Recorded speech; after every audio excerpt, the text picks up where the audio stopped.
మన దేశంలో ఇప్పుడు $1 దాదాపుగా 86.5 87 ఆ రేంజ్కి చేరిపోయింది. మన రూపాయి వాల్యూ అలా పతనం అవుతుంది. దానికే మనం ఆగ్రహం వ్యక్తం చేస్తున్నాం. కరెక్ట్ చేయడం కూడా, ఎందుకంటే మనకి అయితే ఇతర దేశాల నుండి మనకి డాలర్లు వచ్చేటప్పుడు ఏం సంతోషం.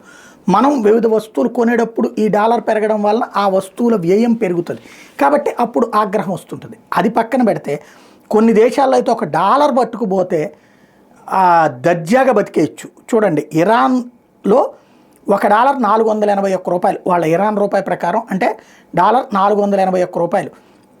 వియత్నాంలో $288, సియర్రా $258, లావోస్ $248, ఇండోనేషియా $186, ఉజ్బెకిస్తాన్ $148, అదే సందర్భంలో గినియా 98.96, పరాగ్వే 90.25, కాంబోడియా 45.99, ఉగాండా 42.13. అయితే వాళ్ళది రూపాయలు అనరు.